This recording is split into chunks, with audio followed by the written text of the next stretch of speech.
Good morning everyone, কেমন আছো তোমরা সবাই? আমি রূপা সাঁতরা। আজকে রেডি হচ্ছি এক জায়গায় বেরোবো বলে। আজকে এক জায়গায় পুজো দিতে যাচ্ছি। সকাল সকাল স্নান করে রেডি হয়ে গেছি। তোমরা সবাই কেমন আছো বলো, আর আমায় কেমন লাগছে বলো।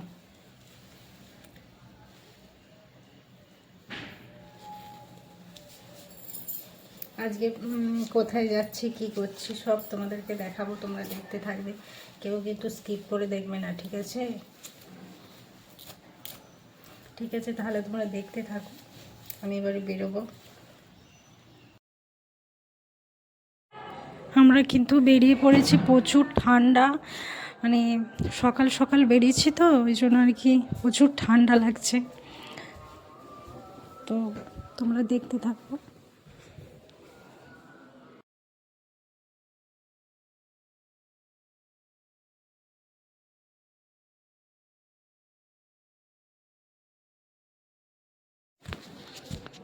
এটা যাচ্ছি আমরা রাস্তা দিয়ে, তার আর কি একটু ভিডিও করেছি। অনেকটা লং রাস্তা, অনেক দিন পর আমরা যাচ্ছি আবার মন্দিরে পুজো দিতে। তো অনেকটা লং রাস্তা, খুব সকালে বেরিয়েছি, তাই ভাবছি যে লং রাস্তাটাও তোমাদেরকে দেখায়। কতটা লং রাস্তা, এত ঠান্ডায় বেরিয়েছি, রাস্তায় কুয়াশায় ভর্তি।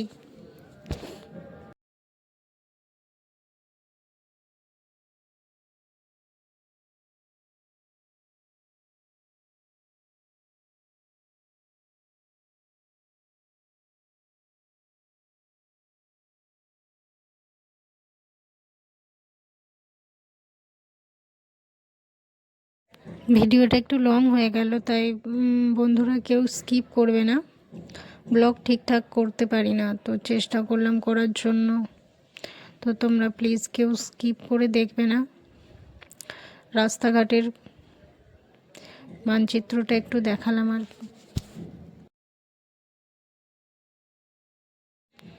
এবার আমি চলে এসেছি পুজোর জায়গায়। এখানে দোকান থেকে ডালা কিনে নিয়ে যেতে হয়, দোকানদাররা সমস্ত কিছু দিয়ে দেয়। তো ওখান থেকেই ডালা নিয়ে পুজো দিলাম। তো প্রচুর ভিড় হয়েছিল, একে একে সমস্ত পুজো নেওয়া হয়, মানে খুব যত্ন সহকারে এখানে পুজো করা হয়, নাম গোত্র ধরে পুজো করা হয়।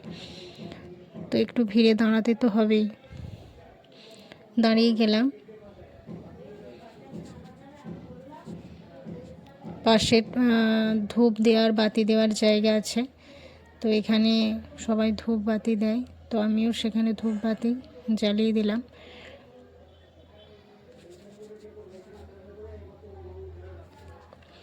তো ফ্রেন্ডস দেখো, মায়ের ছবি আমি যতটা পেরেছি তুলেছি। এখানে অনেক ভিড় ছিল, তো তুলতে ঠিকঠাক পারিনি। তো বন্ধুরা প্লিজ কেউ স্কিপ করে দেখবেন, একটু কষ্ট করে দেখে নিও।